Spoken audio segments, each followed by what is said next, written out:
I'm back. I know it's been over a week since I last posted a video. Last video I posted was my round two recap video for Madrid, but I'm not done posting recap videos. If you missed my community post on YouTube, basically during the tournament, I just got completely overwhelmed with everything, and I wanted to put an emphasis on preparing for every game and playing every game to the best of my ability. So I put recaps aside, I put editing aside, I put shaving aside. Still haven't had time to shave. Let me know if I should or shouldn't shave, and maybe I'll take some people's comments into consideration. But anyway, this video you're gonna watch my round three recap from Madrid. It was a really fun game, lots of lessons to take away from the game, and I did record the recap right after the game, so you'll hear my fresh thoughts, and I do hope you enjoy. Let's get to the video. Welcome back to my round three recap from the Madrid Chess Festival. I've had a long day today. There were two games, rounds 2 and 3 today, so I'm a little bit tired. And honestly, I'm still jet lagged too. I think I've been averaging like 5 or 6 hours of sleep for the last 3 or 4 nights. So I'm gonna power through this, get some food, and then hopefully get some sleep.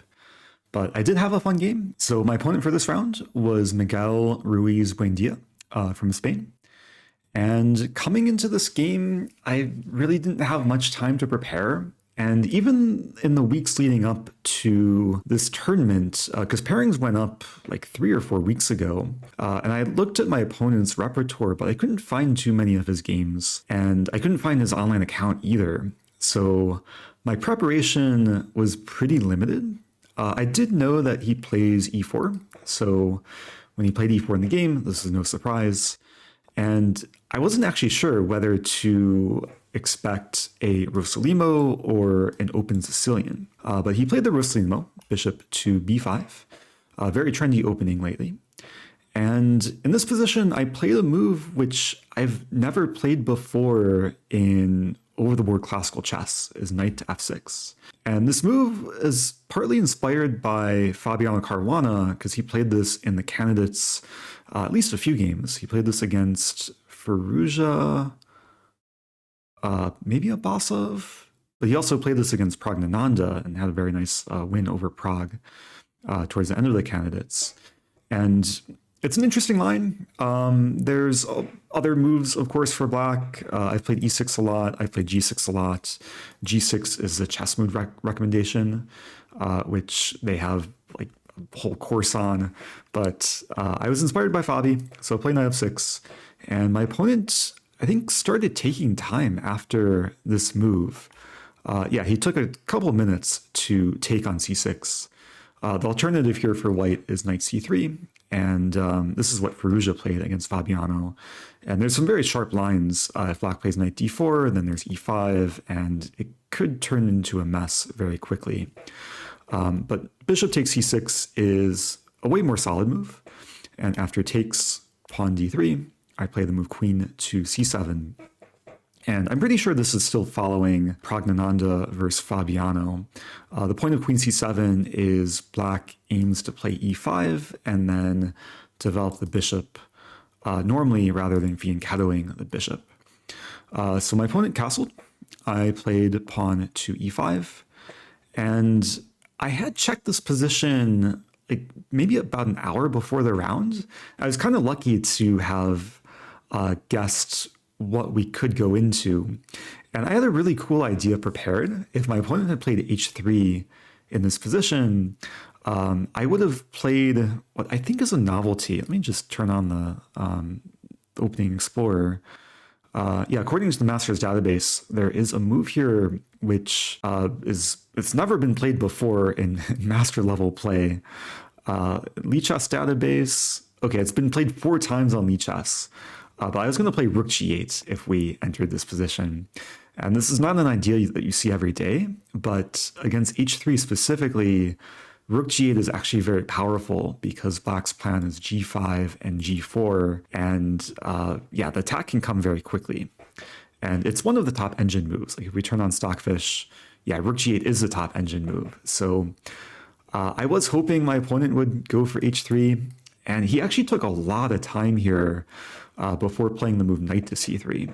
Yeah, he took about 17 minutes to play this, and I was out of my pre-game preparation, and I think it was pretty clear that he was as well. And from this position, I decided to go for bishop g4 to pin the knight.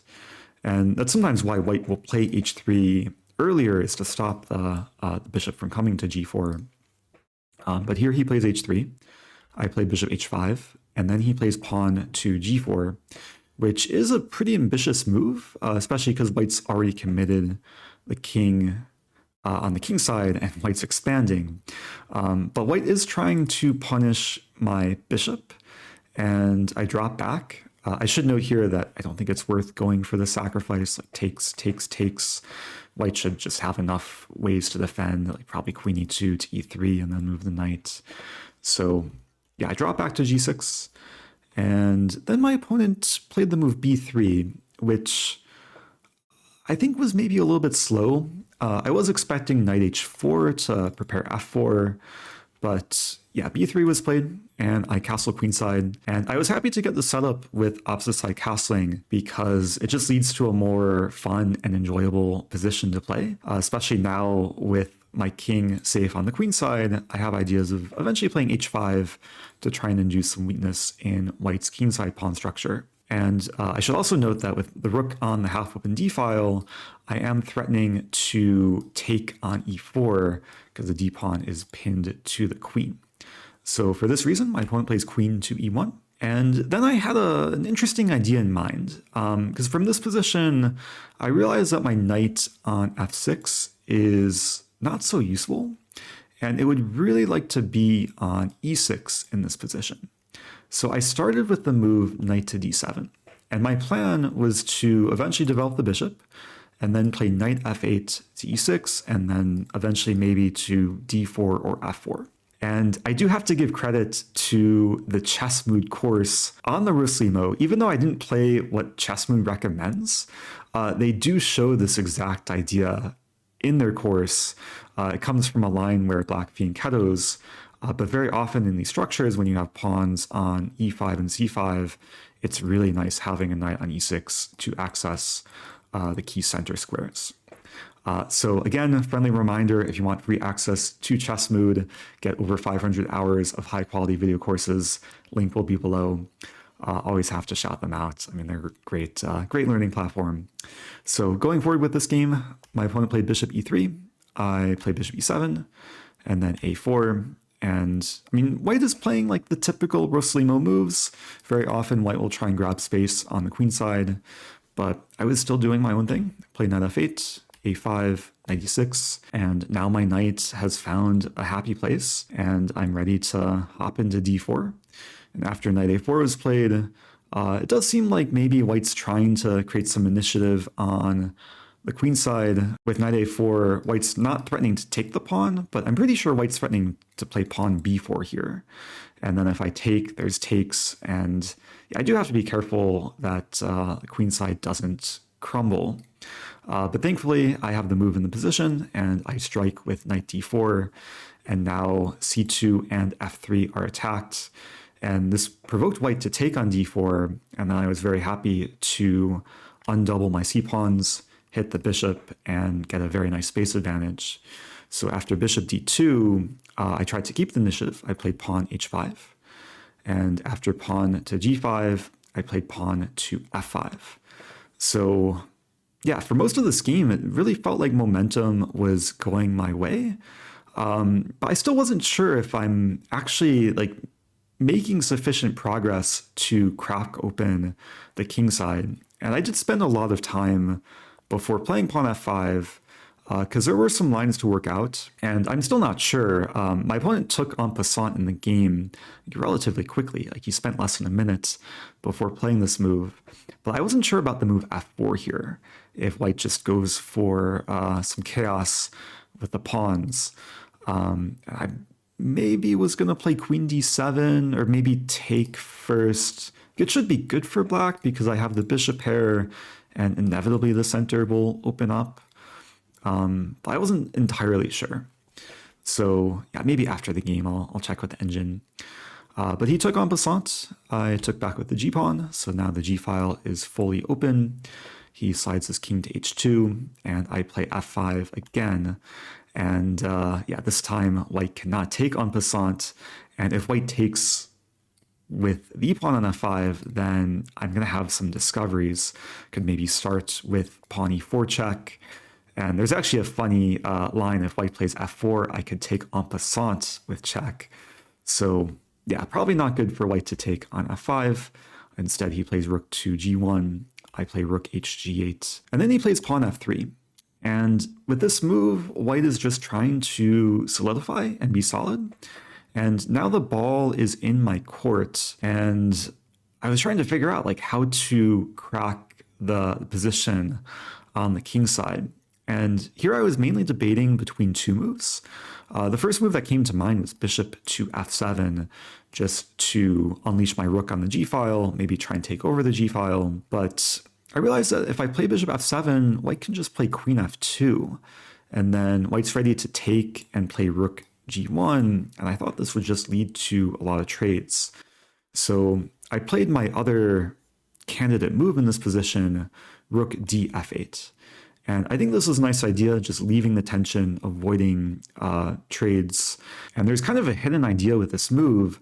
Not only am I preparing to open that file with maybe taking and infiltrating with a rook, but I'm also clearing the d8 square for my queen. And this is very relevant because if I get my queen to d8, then it can form the battery with the bishop, and that would allow for bishop to h4 in some lines. And very soon we're going to see how relevant this actually becomes, because after knight b2, I play queen d8, and then my opponent improves the knight, brings it to c4, and this looked like a very useful sequence from white to get the knight to a square where it's pressuring my potentially weak pawn on e5.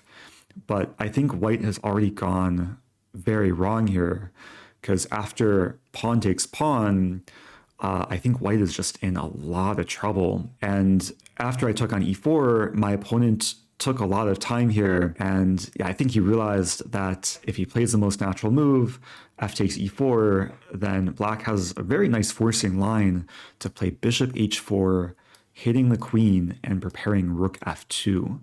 And I think white is just defenseless here, because queen e2, rook f2 would win the queen, and if queen d1, I still go for rook f2.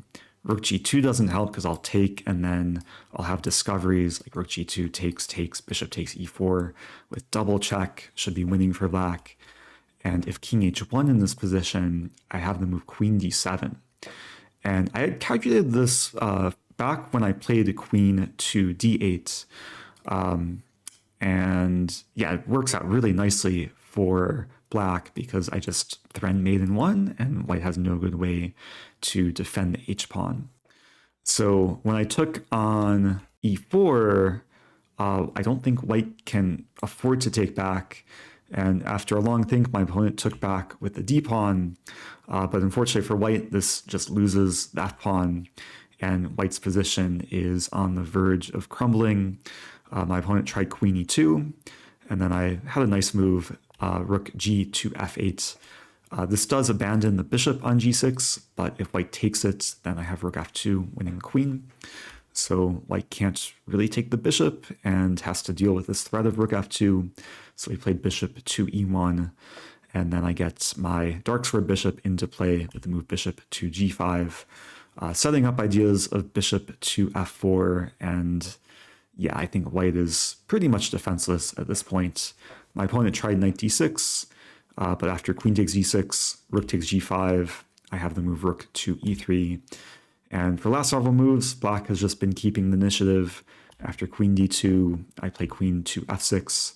No need to take the pawn on e4. I just attack the rook. And I have ideas of queen f3 and rook e2. My opponent tried one last move, rook g3. But after queen to f4, that's pretty much lights out for white. I'm threatening pawn h4 to just win the pinned rook. And if white gets out of the pin, then I would just take on g3. And yeah, the bishop's overworked. If takes, I win the queen. So my opponent resigned after queen to f4. And yeah, this pretty much wraps up what I think was a pretty clean game. Overall, I was quite happy with this game. I will say that I wasn't feeling so great during the game. It was very hot in the playing room, and I probably spent at least like half of the game away from the board. Like when my opponent was thinking, I was walking over to the air conditioning unit to get some cool air. I was also just struggling to basically stay awake because I had a very long game earlier today. Thankfully, I had my cold brew, which I've only had half of, but yeah, coffee has helped me kind of stay energized for these long chess games. So, I said earlier I might check with the engine, but I think I'm just going to wrap it up here. If you do want to analyze this game on your own with engine, I'll leave a link in the video description. And yeah, I'm wrapping things up. I'm going to find some food and hopefully get some rest. Stay tuned for more, and I'll see you guys soon.